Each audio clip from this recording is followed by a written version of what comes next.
오늘은 요한복음 4장 20절에서 24절의 말씀으로 참된 예배자라는 제목으로 함께 은혜의 말씀을 나누려고 합니다.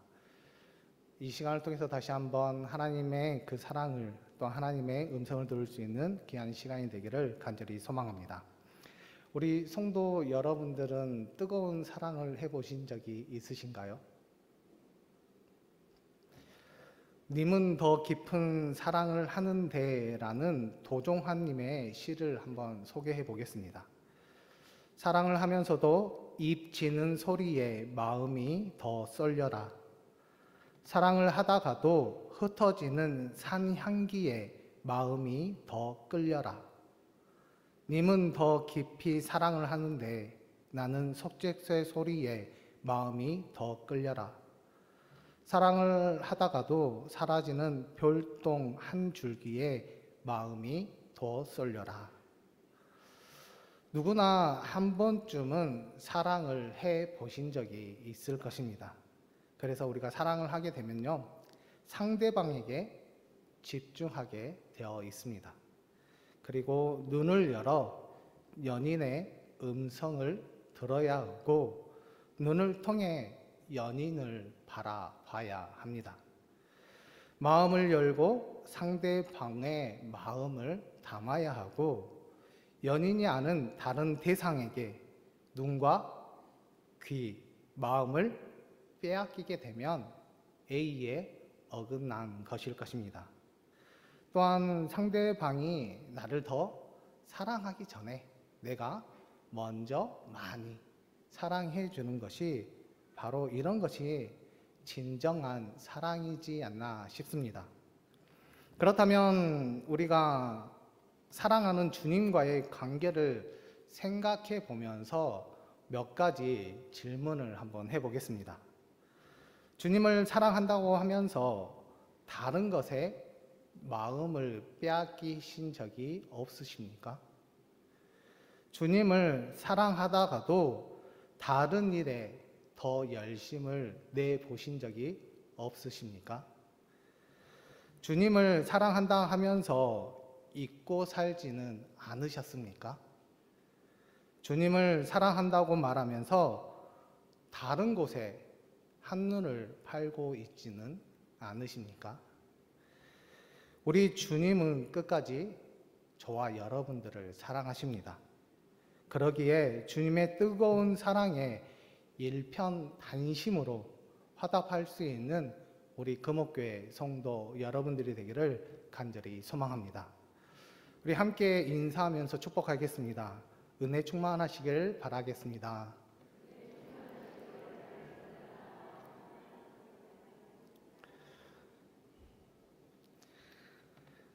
성경은 예수님의 참된 모습이나 복음의 위대함을 보여주는 사건들이 참으로 많이 있습니다.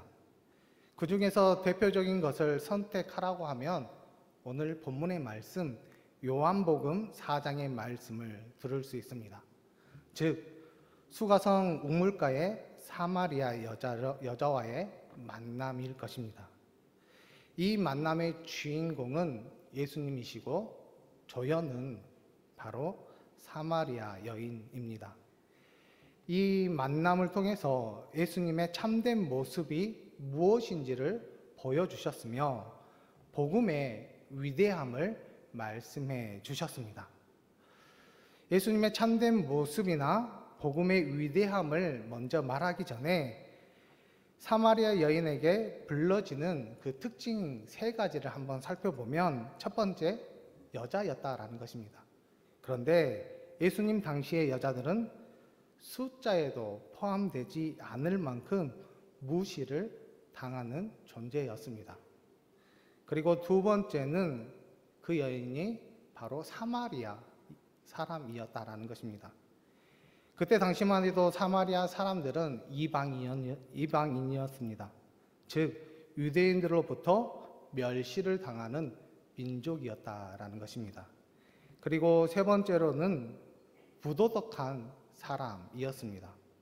즉 이 말은 남편을 5이나 갈아치우고 6번째 남편도 정상적인 관계가 아니었습니다.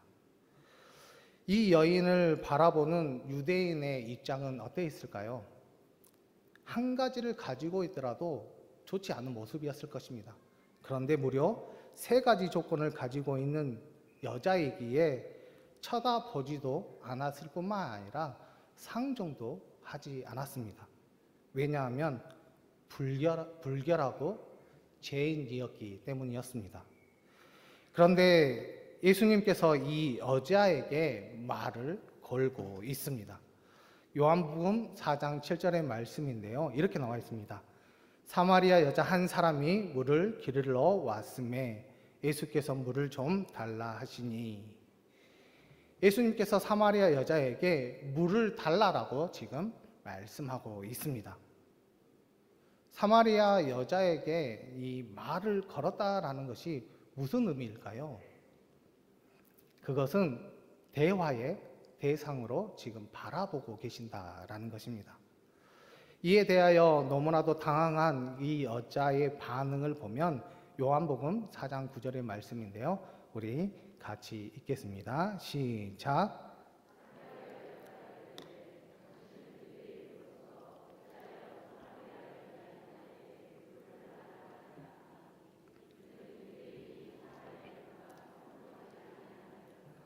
아멘. 유대인들은 사마리아인과 상종하지 아니하였습니다. 그런데 어찌된 일인지 예수님께서 여자에게 물을 달라고 하고 있습니다. 그런데 이 일을 겪은 여자는 어떻게 할 줄 몰라 당황하고 있다라는 것입니다. 그런데 예수님은 더 한 발짝으로 나아가 그녀를 대화의 대상뿐만 아니라 영생을 얻을 수 있는 사랑받을 만한 대상으로 바라보시는데요. 14절의 말씀을 보면 이렇게 나와 있습니다. 내가 주는 물은 마시는 자는 영원히 목마르지 아니할 것이요 라고 말씀하고 있는 것을 보게 됩니다. 그녀 역시 영생을 얻을 수 있는 믿음의 대상으로 지금 예수님께서 바라보고 있다라는 것입니다. 그렇다면 우리는 그 사마리아 여자와 다른 존재입니까? 아니면 같은 존재입니까? 아마 같은 존재일 것입니다. 우리가 예수님을 믿기 전에는 죄가 많아 사람들이 다가오지 못할 존재였으며 부도덕한 사람이었습니다. 하지만 예수님께서 우리를 선택하셨고 대화의 대상으로 부르셨으며 영생을 얻을 수 있는 믿음의 대상으로 바라봐 주셨습니다. 분명 예수님은 죄인들을 구원하시기 위해 이 땅에 오셨습니다. 섬김을 받으려고 오신 것이 아니라 섬기려고 낮아지셨습니다. 이런 예수님의 품 안에 사마리아 여인이 안긴 것과 같이 우리들도 안길 수 있습니다. 그래서 우리는 예수님 품 안에서 많이 울었던 기억이 있습니다. 그리고 용기와 위로를 얻었습니다. 인생의 새로운 빛도 보았습니다. 그러기에 끝까지 주님 품 안에서 살아갈 수 있는 귀한 분들이 되시고 늘 감사하면서 살아낼 수 있는 우리 금옥교회 성도 여러분들이 되기를 간절히 소망합니다. 이제 사마리아 여자는 예수님을 만나면서 인간다운 삶을 살게 되었으며 복음을 받아들이면서 살맛나는 삶을 살게 되었습니다. 예수님은 이 여인을 만나면서 한 말씀들이 있습니다. 그 말씀들을 생각해 보면 중요한 그런 단어들이 있는데요. 그 중요한 이유는 바로 복음과 관련된 말씀이기 때문입니다. 그렇다면 어떤 내용들이 중요한 역할을 했는지 한번 살펴보면 먼저 예수님께서 이 여인과 처음으로 한 말이 무엇이냐면 바로 물이었습니다. 사마리아 여인이 매일같이 사람의 눈을 피해 물을 기르러 우물을 찾게 되는데 그 모습을 보신 예수님께서 물을 가지고 그녀와 대화를 나누기 시작했습니다. 그리고 나서 그것뿐만 아니라 영생수 생물까지 그녀에게 말씀해 주셨다라는 것입니다. 그렇다면 그녀에게 이런 말까지 했다면 그녀는 아마 어느 정도는 이해를 했어야 될 것입니다. 왜냐하면 우리의 구세주가 아닐까라는 생각을 해보아야 되는데 어찌 되는 일인지 이 여인은 진리의 말씀을 전혀 알아듣지 못한 것을 보게 됩니다. 그리고 예수님께서 이 여인과 두 번째로 나눈 대화가 있습니다. 그것은 남편입니다. 예수님께서 남편을 불러오라라고 말씀하셨을 때 그 여인은 이렇게 거짓말합니다. 남편이 없다라고 거짓말을 하게 된 걸 보게 됩니다.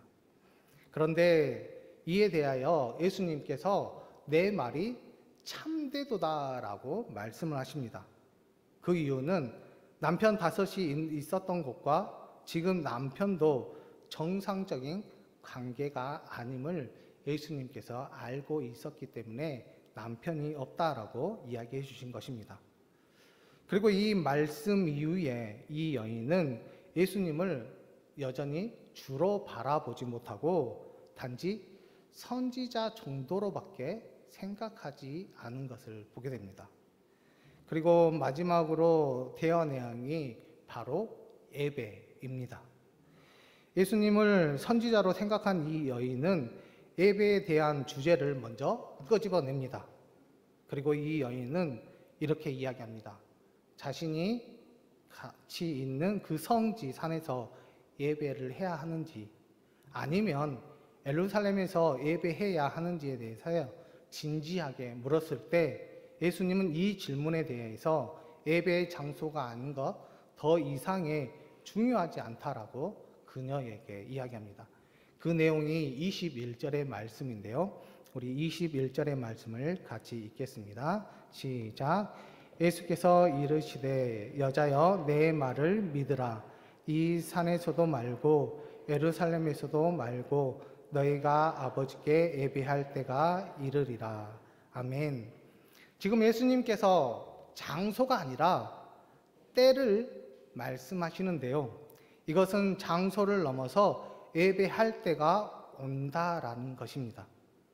그래서 23절 앞부분의 말씀을 보면 이렇게 나와 있습니다.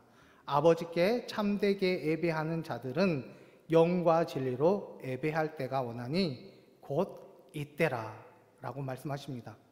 즉 아버지께 참되게 예배하는 자들에게는 성령과 진리로 예배할 때가 온다고 지금 말씀하고 있는 것입니다. 그렇다면 여기에서 말하는 그 성령과 진리는 무엇을 의미하고 있을까요? 성령은 바로 이것을 의미하고 있습니다. 사람들의 마음에서 예수님을 구주로 고백하게 하는 역사를 이루시는 분, 그 분을 성령, 그 하나님, 그분을 마음속에 모시는 것을 이야기하고 있고요. 진리는 바로 예수님을 뜻하고 있습니다. 그래서 요한복음 14장 6절의 말씀을 보면 내가 곧 진리요 길이요 진리요 생명이니 나를 말미암지 않고는 아버지께로 올 자가 없느니라 라고 말씀하고 있는 것입니다. 예수님의 구원을 이루시고 부활하신 것을 믿고 의지하는 순간 하나님께 나아올 때 예배할 때가 있다라는 것을 지금 우리에게 가르쳐주고 있습니다. 그렇다면 참된 예배자는 어떤 사람을 이야기할까요? 24절의 말씀을 보면 이렇게 나와 있습니다. 하나님은 영이시니 예배하는 자가 영과 진리로 예배할지니라. 여기서 영과 진리는 예수님을 구주로 믿는 마음과 복음의 확신을 가지고 하나님께 예배하는 자가 참된 예배자임을 우리에게 가르쳐주고 있습니다. 그렇다면 우리 또한 참된 예배자가 되어야 하지 않겠습니까? 예수님을 구주로 믿고 복음의 확신을 가지고 예배하는 자, 바로 참된 예배자입니다. 이제부터 참된 예배자가 되셔서 하나님의 임재를 경험하며 복을 누릴 수 있는 복된 인생들이 되기를 간절히 소망합니다. 이제 사마리아 여인은 예배에 대해서 새로운 깨달음을 얻게 되었습니다. 예배에 대해서 제대로 알게 되었으니까 결국 그녀가 하는 행동들이 있습니다. 바로 메시아를 갈급하게 되었다라는 것입니다. 그래서 그 여인은 마음을 아신 그 예수님의 뜻을 따라 결국 동네로 뛰어가 복음을 전하게 됩니다. 이런 모습을 보면 우리는 어떻습니까? 그 복음을 들고 우리가 많은 사람들에게 전달하는 것, 그것이 우리의 역할이지 않겠습니까? 그래서 로마서 1장 16절의 말씀을 보면 이 복음은 모든 믿는 자에게 구원을 주시는 하나님의 능력이 됨이라 라고 말씀하고 있는 것입니다. 즉, 복음 안에서 우리가 있기만 하면 인간들의 조건들이 무시될 수 있습니다. 약점들이 극복될 수 있습니다. 새로운 인생을 시작할 수 있습니다. 부끄러운 일들이 자랑으로 바뀌게 되고 그 복음을 통해서 우리가 진정 하나님의 위대한 그 말씀을 인식하며 하나님의 자녀로서의 삶을 멋지게 살아갈 수 있다는 것입니다. 그래서 우리가 사마리아 여인을 보면 과거에 있었던 모든 것을 잃어버리고 이제는 인간적인 조건이 아닌 약점이 아닌 복음 안에서 극복되어 부끄러운 삶이 아닌 새로운 삶으로 지금 나아가고 또한 자랑스러운 삶을 살아갈 것이라는 그 마음을 가지고 복음을 전하는 그녀의 모습을 발견할 수 있습니다. 그녀가 이렇게 느끼고 또한 깨달을 수 있었던 것은 바로 자신이 죄인이지만 하나님의 은혜로 제 사함을 알았을 뿐만 아니라 깨달았고 이제는 예배를 통해서 내가 하나님의 임재를 경험할 수 있고 또한 치유의 삶, 멋진 삶을 살아갈 수 있음을 알게 되었기 때문입니다. 우리가 하나님을 경외하고 기쁨을 드리며 치유의 역사와 회복, 사명은 바로 예배를 통해서 얻을 수 있는 그 열매들입니다. 하나님을 찾으시는 참된 예배자가 되기 위해서 우리는 늘 힘을 써야 합니다. 또한 영과 진리로 예배해야 합니다. 예배는 구원의 감격을 가지고 나오는 예배이며 예수님의 은혜를 힘입어 드리는 예배입니다. 자신을 내려놓고 성령님께 맡기며 드리는 예배가 참된 예배입니다. 예배에 조금만 신경 쓰고 준비하게 되면 놀라운 하나님의 은혜를 경험할 수 있는 통로가 바로 예배다라는 것을 우리가 기억할 수 있는 믿음의 자녀들이 되기를 간절히 소망합니다. 그렇다면 우리가 참된 예배자가 되기 위해서 제가 실제적인 몇 가지만 조금 권면해 드리겠습니다. 예배는 드리는 것입니다. 죄인인 인간이 의로우신 하나님께, 피조물인 우리가 전지전능하신 하나님께, 자식인 우리가 부모인 하나님께, 또한 백성인 우리가 왕이신 하나님께 드리는 것입니다. 그렇다면 그 우리가 드릴 때 만족할 만한 그것을 드려야 한다라는 것입니다. 그러기 위해서는 우리가 늘 준비해야 하는데 마음의 준비, 몸의 준비, 기도의 준비, 최고의 것을 미리미리 준비할 수 있는 우리 금옥교회 성도 여러분들이 되기를 간절히 소망합니다. 그리고 받으실 만하게 우리가 드리기 위해서는 올바른 태도가 꼭 필요합니다. 시간을 잘 맞추는 것, 그리고 딴 생각하지 않는 것, 그리고 말씀에 집중하여서 내게 하는 말씀이 무엇인지 내가 그것을 듣고 그대로 살아내겠다라는 그 마음을 가지고 집중해야 한다라는 것입니다. 그리고 마지막으로 받으실 만하게 드리기 위해서는 함께 노력해야만 합니다. 이 앞에 있는 제가 하나님 앞에 예배를 드리는 것이 아니라 이곳에 있는 모든 주의 백성들이 함께 예배를 드리고 있다는 것입니다. 그렇기 때문에 앞자리부터 차례대로 앉으면 참 좋겠습니다. 그것뿐만 아니라 우리가 찬송을 부를 때, 또한 고백을 할 때, 그것뿐만 아니라 아멘이라는 그것을 우리가 힘차게 외칠 때 그냥 마음에만 두지 마시고 입을 내어서 대답하면 참 좋겠습니다. 그러면 하나님께서 그 모습을 보시고 우리의 예배를 받아주실 뿐만 아니라 성령의 은혜가 임할 수 있도록 주님께서 축복해 주십니다. 예배는 바로 통로입니다. 어떤 통로이냐? 하나님의 임재를 경험하는 통로, 하나님의 은혜를 받는 통로, 하나님의 복을 누리는 통로입니다. 그러기에 참된 예배자는 모든 신앙인의 의무이자 특권입니다. 2024년 한 해를 어떻게 하나님 앞에 예배를 드리시기로 하십니까? 참된 예배자로 하나님 앞에 나아갈 수 있는 우리 금옥교회 성도 여러분들이 되기를 간절히 소망합니다. 우리가 믿음을 가지고, 그 믿음이 아니라 확실한 믿음을 가지고 미리 준비하고 우리가 진정 하나님 앞에 참된 예배자로서의 삶을 드리고 또한 하나님 앞에 나아간다면 하나님께서 우리에게 합당한 열매를 맺을 수 있도록 하나님께서 은혜 내려주시는 것뿐만 아니라 축복의 통로의 삶을 살아갈 수 있도록 늘 축복해 주시고 함께해 주실 줄 믿습니다. 우리를 통해서 우리 교회가, 우리를 통해서 우리의 가정이, 자녀가 늘 축복의 통로가 될 수 있도록 늘 예배에 힘쓰시고 함께할 수 있는 우리 믿음의 자녀들이 되기를 간절히 소망합니다.